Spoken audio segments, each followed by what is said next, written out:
So hello everyone, मेरा नाम ब्रिजेश मौर्य है और आपका स्वागत है बीएम लॉ क्लासेस में।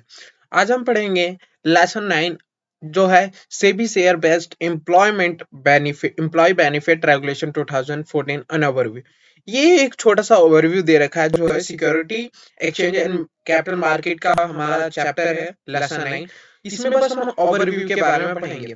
इसमें से अगर बात करूं तो हम ये पढ़ेंगे इसके साथ हम कंपनी एक्ट भी पढ़ेंगे क्योंकि सेक्शन 62 सबसेक्शन 1 क्लॉज बी में भी इन शेयर बेस्ड एम्प्लॉय बेनिफिट के बारे में बता रखा है। अब बिना टाइम वेस्ट करे ले पढ़ते आखिर इस रेगुलेशन में भी क्या रखा है। स्टार्ट करेंगे हम यहाँ से कंपनी एक्ट 2013 से। बता रखा है एम्प्लॉय की डेफिनेशन। एम्प्लॉय या एम्प्लॉय स्टॉक ऑप्शन का डेफिनेशन बता रखा। According to section 2 clause 37 of Company Act define employee stock option as option given to director, officer, employee of the company or its holding subsidiary companies if any which given such director, officer, employee the benefit or right to purchase or to subscribe for the shares of a company for future date at a predetermined price। Simple सी बात है। क्या है employ stock option? एक option है। क्या है? एक ऑप्शन है। किसको दिया जाता है? डायरेक्टर को दिया जाता है, ऑफिसर को दिया जाता है, एम्प्लॉय के ऑफ कंपनी और इसकी होल्डिंग या सब्सिडरी कंपनी को भी अगर उसके डायरेक्टर ऑफिसर को दिया जाता है वो परचेज कर सकते हैं या फिर सब्सक्राइब कर सकते हैं शेयर्स को at a future date at a predetermined price. At a predetermined price ये ऑप्शन है कि आप सब्सक्राइब कर सकते हैं, मगर वो जो वेस्ट अगर हमने अभी तो सब्सक्राइब कर दिया मगर वो शेयर जो हमें दिए जाते हैं 3 साल बाद 2 साल बाद ऐसे दिए जाते हैं तो future date at a predetermined price के बाद कर रखा है। तो सिंपल सी बात है, अगर बात करो तो अकॉर्डिंग टू सेक्शन 2 क्लॉज 37 ये बता रखा है कि employ stock option scheme option एक ऐसी चीज है जो डायरेक्टर, ऑफिसर और एम्प्लॉय को दिया जाता है। एम्प्लॉय को दिया जाता है कि वो शेयर्स खरीदे या फिर परचेस करे कंपनी के शेयर्स। ठीक है, तो ये था हमारे stock option, employ stock option. बात आगे बढ़ते हैं। जैसे मैंने बताया section 62 subsection 1 clause B of Company Act, a company can offer shares through the employee stock option to their employee through the special resolution subject to condition under Rule 12 and Rule 60 of the Company Share Capital and Debenture Rule 2014। अब क्या होता है, जो listed company होती है तो उसे SEBI employ based benefit जो भी है, ठीक है, स्टॉक एम्प्लॉय बेनिफिट है, उसे लिस्टेड कंपनी को कंप्लाई करना पड़ता है। मगर अब बात करो कोई अनलिस्टेड कंपनी तो उसे रूल्स कंप्लाई करने पड़ते हैं जो है company share capital debenture rule 2014। तो यही बता रखा है जब कोई भी कंपनी ऑफर करती है शेयर्स किसको, एम्प्लॉयज को थ्रू द स्टॉक ऑप्शन, तो वो जो ऑफर करेगी उसे ऑफर करने के सबसे पहले स्पेशल रिजोल्यूशन पास करवाना पड़ेगा कंपनी में, तभी जाके हम अपने एम्प्लॉय को ऑफर कर सकते हैं शेयर्स या फिर stock. However person to notification date 5 June 2000 the private company can issue said shares to employ by pass ordinary resolution in the general meeting. अब बात करूं पब्लिक कंपनी की, तो पब्लिक कंपनी को स्पेशल रिजोल्यूशन पास करवाना ही पड़ेगा। Public company को स्पेशल रिजोल्यूशन पास करके अपनी स्टॉक या शेयर्स ऑफर कर सकते हैं एम्प्लॉय को। मगर किसी प्राइवेट कंपनी की बात करें तो प्राइवेट कंपनी ऑर्डिनरी रिजोल्यूशन से भी काम चला सकती है। स्पेशल रिजोल्यूशन पब्लिक कंपनी के लिए और ऑर्डिनरी रिजोल्यूशन भी हो सकता है। प्राइवेट कंपनी पास करवा के एक ऑर्डिनरी रिजोल्यूशन भी ऑफर कर सकती है शेयर्स किसको, एम्प्लॉय को of the company.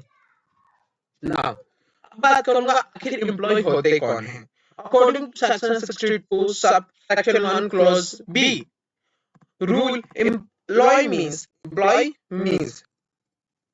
Permanent employ India और आउटसाइड इंडिया। कोई भी परमानेंट एम्प्लॉय अगर कंपनी क्यों ना उसकी सब्सिडियरी कंपनी बाहर भी है, क्यों ना सब्सिडियरी या होल्डिंग कंपनी आउटसाइड इंडिया भी है, तो उसका भी परमानेंट एम्प्लॉय हमारा एम्प्लॉय के डेफिनेशन में गिना जाएगा according to section 62 subsection 1 clause B. Now, director, whole-time director or not, excluding independent director। एक डायरेक्टर क्यों ना वो whole-time director हो या ना हो, उससे भी एम्प्लॉय के डेफिनेशन में डाला जाएगा, इंक्लूड करा जाएगा इसका मतलब। और इंडिपेंडेंट डायरेक्टर को कभी भी इंक्लूड नहीं करा जाएगा एम्प्लॉय की डेफिनेशन में।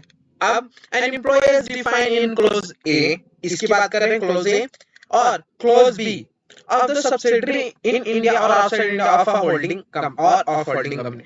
क्यों ना वो किसी भी सब्सिडियरी कंपनी का परमानेंट एम्प्लॉय हो या फिर डायरेक्टर हो, ठीक है, उसे भी हम एम्प्लॉय के डेफिनेशन में इंक्लूड करेंगे। बस क्या है कि एक इंडिपेंडेंट डायरेक्टर को एम्प्लॉय के डेफिनेशन में इंक्लूड नहीं करा जाएगा ना, बट डज नॉट इंक्लूड। अब किसे हम एम्प्लॉय के डेफिनेशन में इंक्लूड नहीं करेंगे? An employee who is a promoter और a person belonging to promoter group.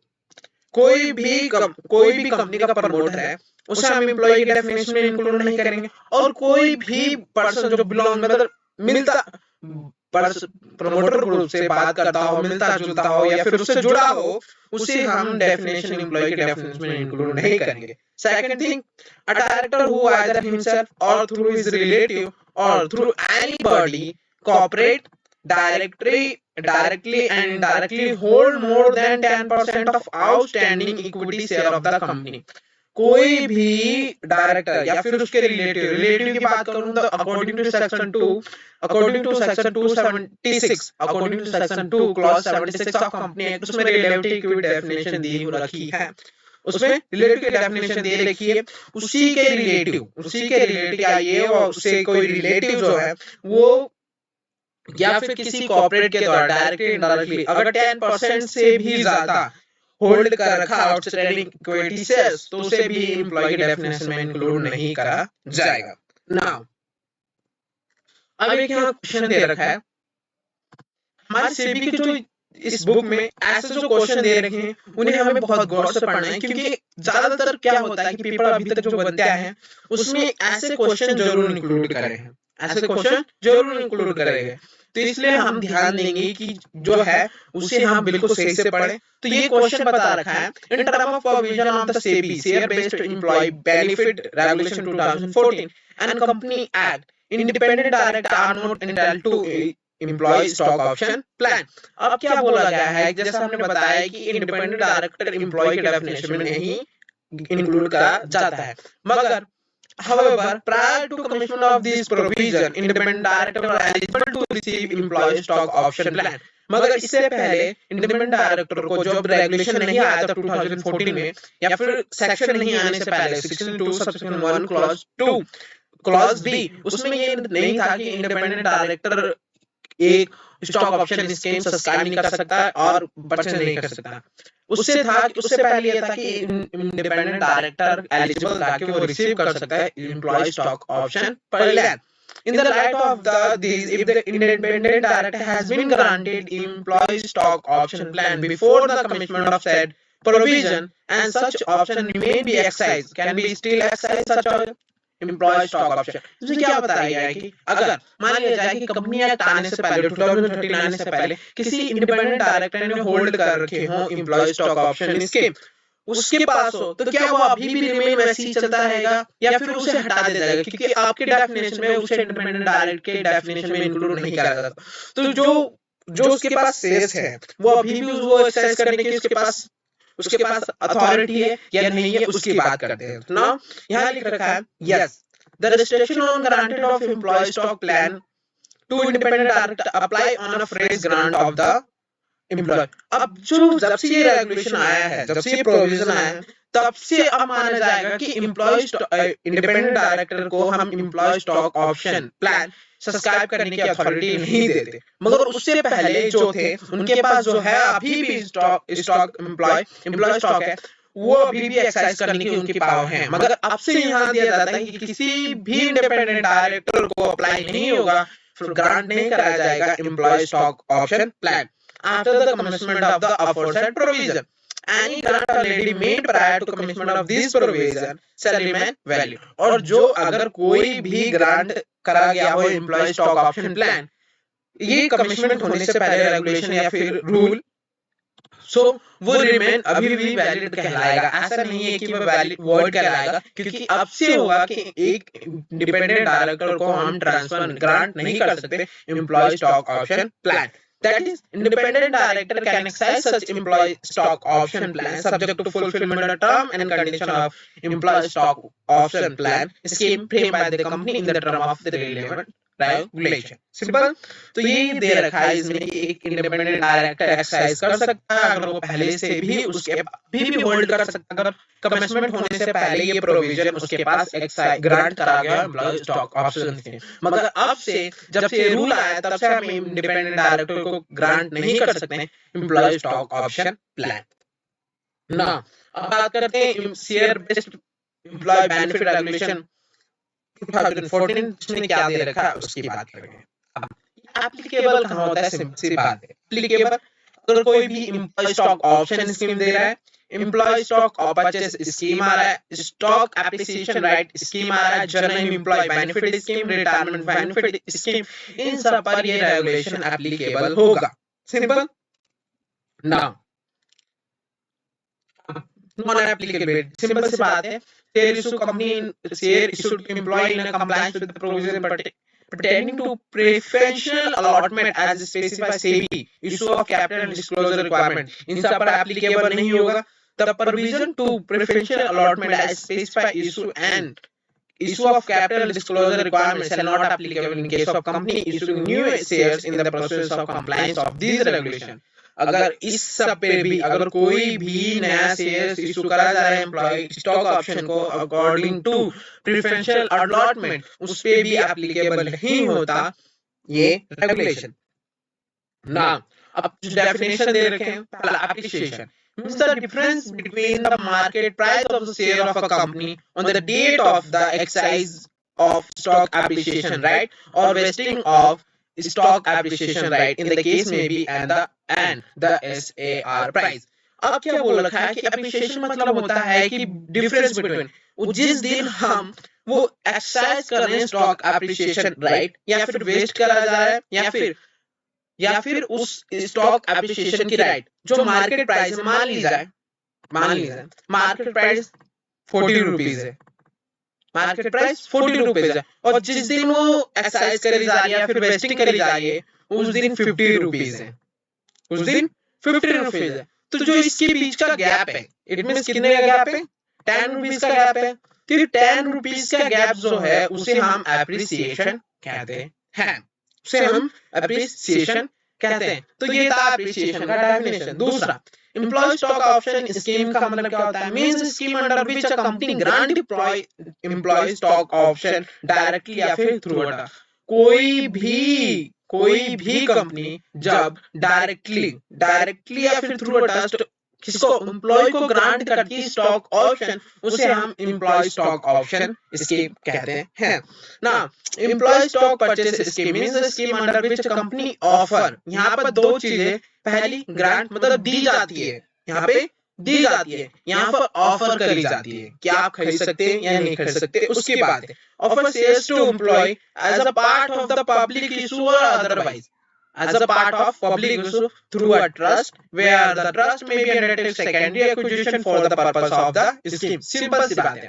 Employ stock option scheme क्या होता है कि उसे हम एक पर्टिकुलरली हम एम्प्लॉय को ऑप्शन हम स्टॉक ग्रांट करते हैं, मगर एम्प्लॉय स्टॉक परचेस स्कीम में क्या होता है, जब हम पब्लिक इशू लाते हैं तो उसी हिस्से में से थोड़े से पब्लिक इशू में से हम एम्प्लॉय को ऑफर करते हैं कि आप भी शेयर्स खरीद सकते हैं इस कंपनी के, या डायरेक्टली या फिर थ्रू अ ट्रस्ट.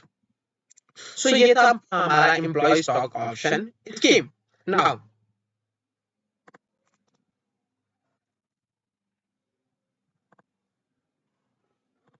बात करते हैं general employee benefit scheme means a scheme of the company framed in accordance with these regulations dealing in shares of company or other shares stock holding company for the purpose of employee welfare. किसके लिए, employ की welfare के लिए, उसके अच्छे कामकाज के लिए, उसके कल्याण के लिए, including health care, benefit, hospital care benefit, benefit in event of the sickness, accident, disability, death, or scholarship fund or other such benefit as may be specified by the company. ये क्या एक एम्प्लॉय के कल्याण welfare के लिए ये issue करा जाता है। वो वेलफेयर में क्या क्या इंक्लूड हो सकता है, अगर उसे एक्सीडेंट हो जाता है, डिसेबिलिटी हो जाती है, डेथ हो जाती है, सिकनेस हो जाती है, इन सब बेनिफिट के लिए employ general employ benefit scheme issue करा जाता है।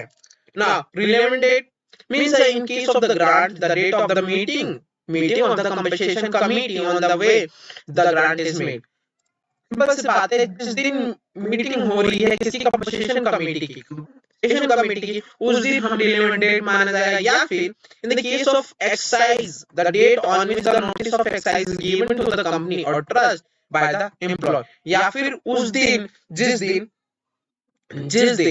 जिस दिन एक नोटिस दी जा रही है, किसके कंपनी जा रही है या फिर ट्रस्ट द्वारा एम्प्लॉय को बाय एम्प्लॉय द्वारा दिया जा रहा है, या फिर notice exercise is given to the company और टू द ट्रस्ट कि हम क्या करेंगे, सेल्स एक्सरसाइज करेंगे, उसे हम रिलेवेंट डेट कहेंगे। नाउ बात करता हूं retirement benefit scheme means a scheme of the company frame in accordance with this regulation dealing shares of company or shares of listed holding company for providing retirement benefit to the employee subject to compliance with the existing rule regulation applicable under the relevant retirement benefit in India। Simple सी बात है, जब कोई employ retire होता है उसकी एक time limit होती है कि उस दिन वो रिटायर हो जाएगा, उस दिन वो रिटायर हो जाएगा। तो रिटायरमेंट के टाइम जो उसे बेनिफिट दिया जाता है, जो एक पूल फंड होती है उसे कलेक्ट करी जाती है, उसके स्टार्टिंग से एंड तक वो दी जाती है। तो उस रिटायरमेंट बेनिफिट को जब दी जाती है तो उसे रिटायरमेंट बेनिफिट स्कीम कहा जाता है।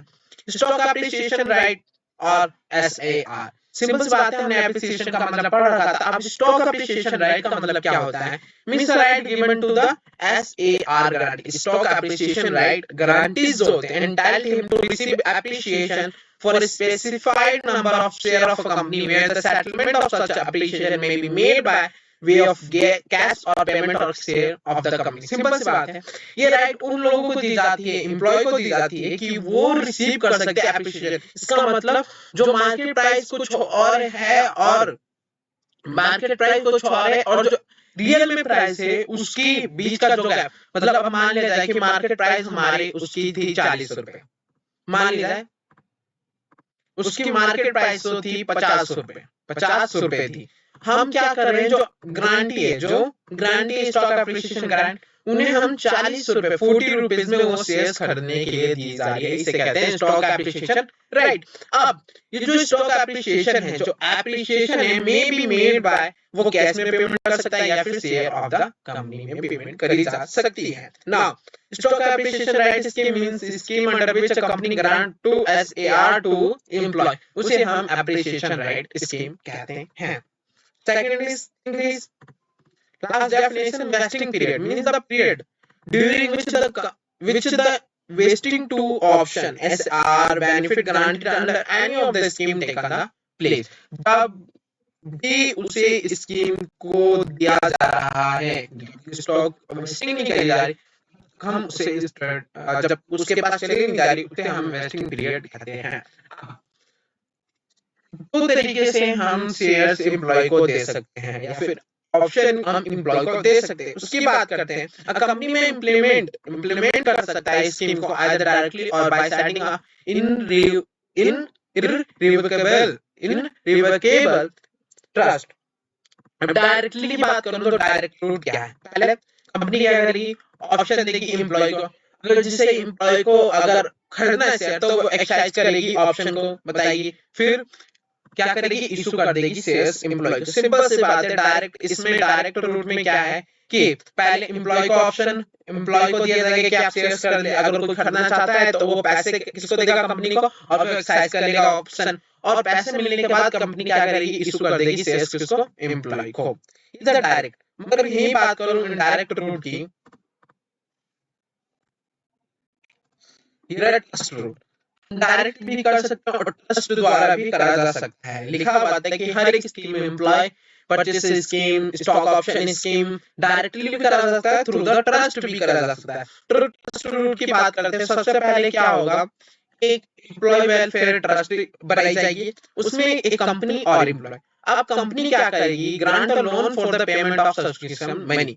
पहले जो लोन होगा वो किस तरह देगी, एम्प्लॉय ट्रस्ट, क्योंकि जब शेयर्स ये एम्प्लॉय खरीदेंगे तब तो पैसे होंगे ना एम्प्लॉय ट्रस्ट के पास, तभी तो शेयर्स देगी, तभी तो शेयर देगी। तो पहले क्या करेगा, grant of loan for the payment of subscription money, ठीक है। दूसरा क्या होगा कि डायरेक्टली इशू शेयर्स, और जो शेयर्स है वो भी इशू कर देंगे एम्प्लॉय को। एम्प्लॉय जो ट्रस्ट है उसे हम तुरंत क्या कर देंगे, हम पैसे भी देंगे सब्सक्रिप्शन मनी के लिए और इशू भी करेंगे हम उन्हें शेयर्स। सेकंड, थर्ड की बात करूं, कंपनी क्या करेगी, ऑप्शन देगी एम्प्लॉय को कि आप शेयर्स खरीद सकते हैं। दूसरा, अगर खरीदना है तो एम्प्लॉय सीधे कंपनी के पास नहीं जाएंगे, किसके पास जाएंगे, ट्रस्ट के पास, क्योंकि यहाँ हम थ्रू द ट्रस्ट कर रहे हैं तो किसके पास जाएंगे, ट्रस्ट के पास। फिर वो ट्रस्ट के पास जाएंगे, फिर ट्रस्ट के पास जाने के बाद वो ट्रस्ट क्या करेगी, जो ट्रांसफर ऑफ शेयर्स उन्हें ट्रांसफर कर देगी। जिस एम्प्लॉय ने कहा होगा कि मुझे इतने शेयर्स चाहिए, उन्होंने उसे ट्रांसफर कर देना है शेयर्स। फिर जो लोन पेमेंट करी गई, लोन सबसे पहले पेमेंट करी गई थी, वो दोबारा इन्हें कंपनी वेलफेयर ट्रस्ट किसी कर देगी, पेमेंट कर देगी कंपनी को। तो ये था हमारा थ्रू द ट्रस्ट। अब बात करते हैं implementation of scheme through the trust. Regulation third है, उसमें ये बताया गया कि इम्प्लीमेंट अगर करना है स्कीम थ्रू द ट्रस्ट तो उसके क्या प्रोसीजर होगा। Simple, if a company has implemented the scheme through the trust and the same has to be decided upfront at the time of the taking approval of shareholder for setting up the scheme। upfront मतलब होता है advance, सबसे पहले उन्होंने decide कर लिया पहले ही at the time of the taking approval of shareholder for the setting up of scheme कि हम जो डिस्ट्रीब्यूट करेंगे या फिर इम्प्लीमेंट करेंगे स्कीम वो थ्रू द ट्रस्ट होगा। Then however if the scheme involves the secondary acquisition of a gift or both, then it mandatory for the company to implement such scheme through the trust। अगर secondary acquisition हो, जो shares जो है वो secondary acquisition हो, जैसे पहले तो डायरेक्टली होता है कंपनी से, मगर कंपनी जो ट्रस्ट है वो पहले खरीदे फिर दूसरे को दे, तो वो क्या होगा कि दूसरे ट्रस्ट के ही द्वारा हम कर सकते हैं और किसी तरीके से नहीं कर सकते। जब सेकेंडरी एक्विजिशन की बात आएगी तब Now, a company may implement several scheme as permitted under this regulation through a single trust। जो employee stock option स्कीम है, employee purchase स्कीम है, जनरल बेनिफिट है, ये सारी चीज एक सिंगल ट्रस्ट के द्वारा भी इम्प्लीमेंट करा जा सकता है। ओके, फिर however such single trust shall keep and maintain proper book of account or record and document। जब अगर सिंगल ट्रस्ट से सारी चीजें ऑप्शन स्कीम इंप्लीमेंट करी जाएगी तो उसके लिए ट्रस्ट को सबसे पहले proper book of account maintain करना पड़ेगा और रिकॉर्ड भी एंड डॉक्यूमेंट भी अपने पास सही तरीके से रखने पड़ेंगे।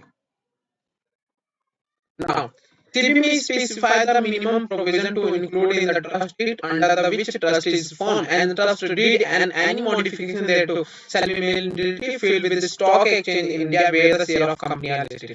सिंपल सी बात है, जो ट्रस्ट डीड बनती है उनमें कुछ प्रोविजन डाले जाते हैं, उसमें कुछ प्रोविजन होते हैं, वो प्रोविजन कौन कौन से वो सेबी बताएगी। और अगर हम वो जो प्रोविजन उन्होंने मॉडिफिकेशन कर रहे हैं उसमें चेंजेस कर रहे हैं तो उस चेंजेस करने से पहले मैंडेटरी फाइल करना पड़ेगा स्टॉक एक्सचेंज को जहां कंपनी के शेयर्स लिस्टेड है। Now a person shall not be appointed as trustee. अब बात करता हूं किस पर्सन को हम ट्रस्टी अपॉइंट नहीं कर सकते। अकॉर्डिंग टू रेगुलेशन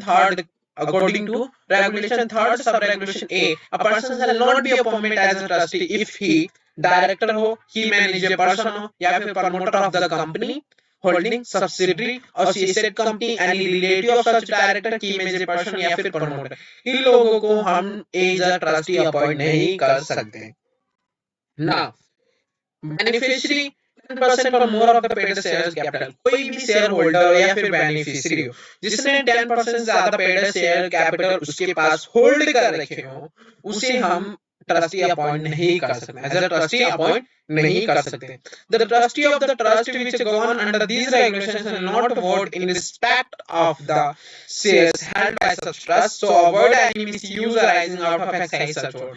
और ट्रस्टी जो है जिनके पास शेयर्स हैं, जिसके पास शेयर्स दिया गया कि आपको जो शेयर्स है वो एम्प्लॉय को देने, उनके पास अधिकार नहीं है, उनके पास अथॉरिटी नहीं है कि वो वोट कर सकते हैं मीटिंग में जब वो मीटिंग उस शेयर से रिलेटेड हो।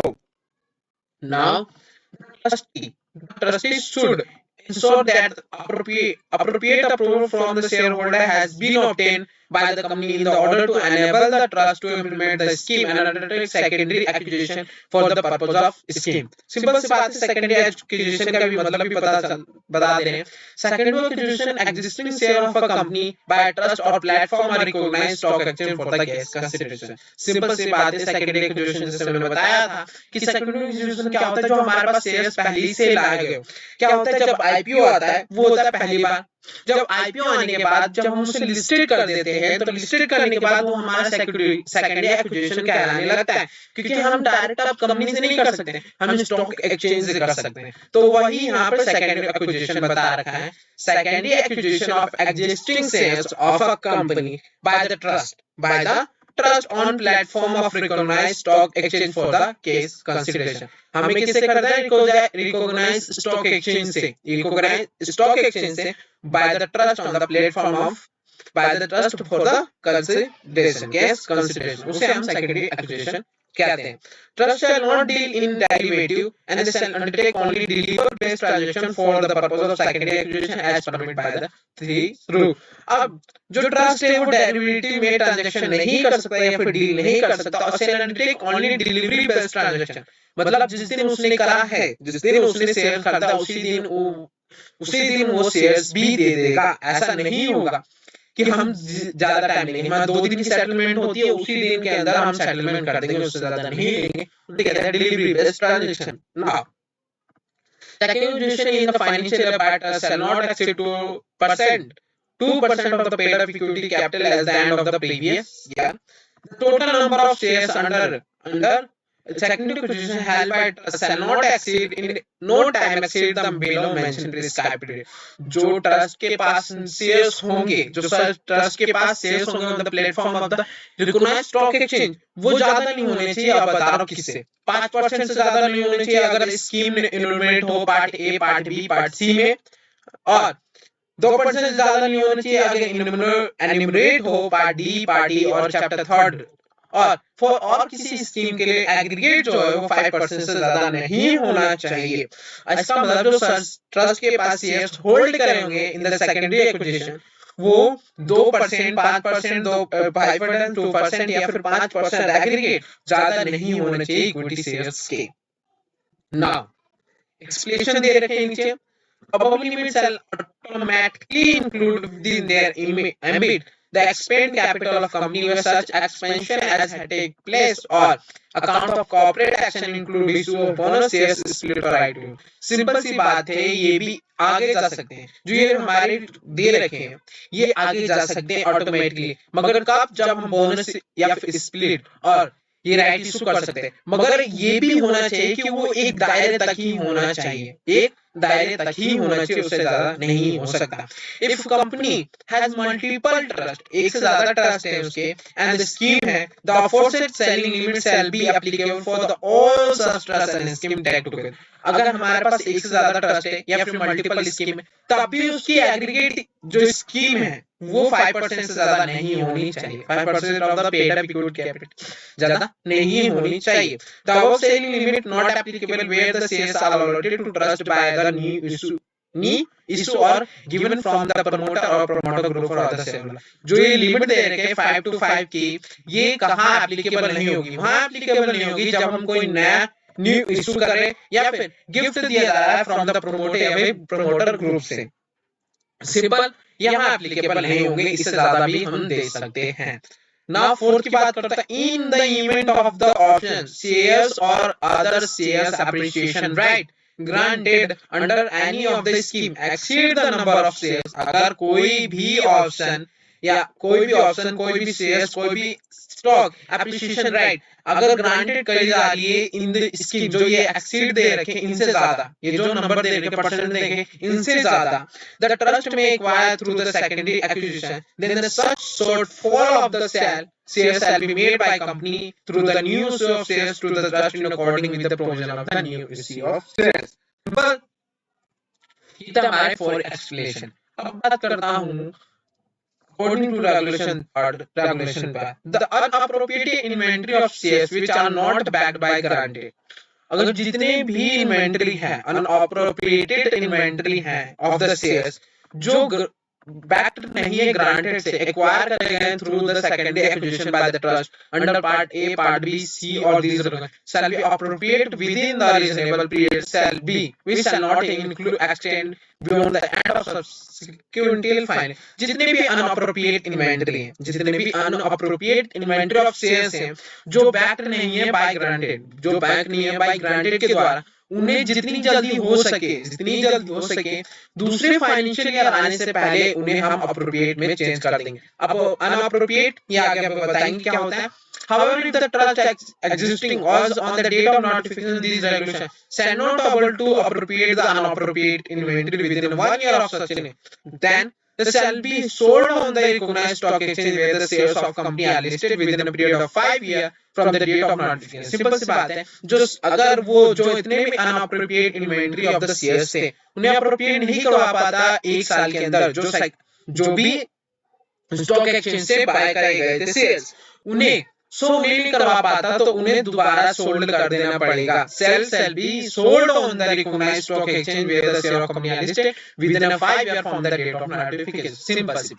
अब क्या unappropriated inventory of the shares वही होते हैं जो शेयर्स कंपनी जो शेयर्स ट्रस्ट ने खरीदे थे किसी एम्प्लॉय को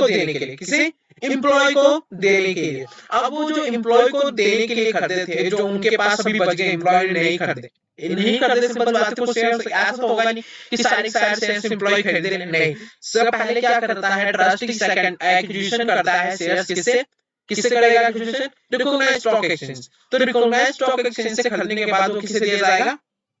एम्प्लॉय को. तो जब एम्प्लॉय को देने के बाद भी ट्रस्ट के पास शेयर्स बच जाते हैं उन्हें अनअप्रोप्रिएट इन्वेंटरी कहते हैं. तो इसमें यही बताया गया अनअप्रोप्रिएट जितने भी इन्वेंटरी है उन्हें अप्रोप्रिएट करना पड़ेगा 1 साल के अंदर फिर सब्सिक्वेंट फाइनेंशियल ईयर आने से पहले, खत्म होने से पहले. अगर वो भी नहीं कर पाते 1 साल के अंदर तो जितने भी अनअप्रोप्रिएट शेयर्स थे इन्वेंटरी ऑफ शेयर्स थे उन्हें हमें सोल्ड कर देना पड़ेगा रिकॉग्नाइज्ड स्टॉक एक्सचेंज को जहां पे उस कंपनी की शेयर्स लिस्टेड है.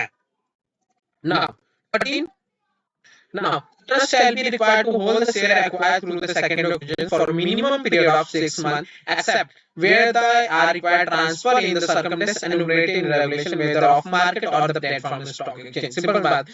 जब secondary acquisition करी जा रही है, जो secondary acquisition हो रही है, ट्रस्ट कर रहे हैं, वो हमारे 6 मंथ से ज्यादा नहीं होनी चाहिए. अब 6 मंथ से ज्यादा कब हो सकता है? जब किसी ऑफ मार्केट से करा हो या फिर प्लेटफॉर्म स्टॉक एक्सचेंज से करा गया हो. सब रेगुलेशन 14 की बात करता हूं. The trust shall be permitted to undertake off market transfer of shares only under the following circumstances. Trust shall be permitted to undertake off market transfer. कब off market transfer कर सकता है? Only under the following. जब trust transfer to employ percentage scheme, जब कोई भी transfer करे employ percentage scheme, employ stock option, ये सब इन सब के में ट्रांसफर करा जाए तब ऑफ मार्केट कर सकता है. When the participating in the open offer under the substantial acquisition or take off shares and takeover regulation on participating in buyback dealing or any existing offer by the company generally shareholder, तब हम of market transfer कर सकते हैं.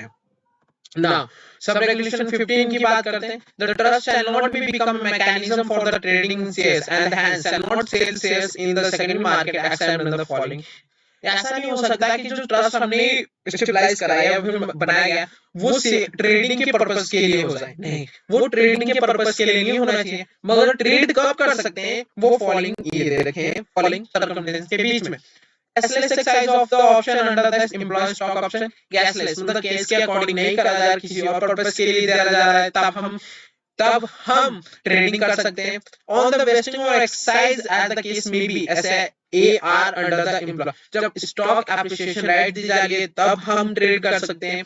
In the case of emergency for the implement of general benefit scheme and retirement benefit scheme, तब हम trading कर सकते हैं शेयर्स में। Participating in buyback or offer or delisting of shares or any other existing offer by the company generally to shareholder, तब हम trading कर सकते हैं। या फिर the repayment of loan within the scheme, ending of the scheme, जब scheme बंद हो रहा है तब ट्रेडिंग करा जा सकता है। और based on the approval by the SEBI on to the applicant, तब हम शेयर्स में ट्रेडिंग कर सकता है। कौन? ट्रस्ट कर सकता है। यहाँ पे टॉपिक दे रखे हैं, एग्जाम में बन सकता है क्वेश्चन कि कब ऐसा हो सकता है कि एक ट्रस्ट ट्रेडिंग कर सकता है, become a mechanism for the trading of the shares, एक ट्रस्ट कर सकता है, ये हो सकता है क्वेश्चन। तो according to regulation 3 sub regulation 5, इन सब में ट्रेडिंग तो नहीं कर सकता वैसे एक ट्रस्ट, मगर इन सब सर्कमस्टेंस में, जितने भी सर्कमस्टेंस दे रखे हैं उन सब में ट्रेडिंग कर सकता है एक ट्रस्ट। तो मे बी आज के लिए इतना ही काफी। अगर आपको थोड़ा भी इस वीडियो से समझ आया, प्लीज इस चैनल को जरूर सब्सक्राइब करें, जिससे आपको आगे चल के और भी वीडियो मिलती रहेंगी। So thank you so much, मिलते हैं नेक्स्ट वीडियो में।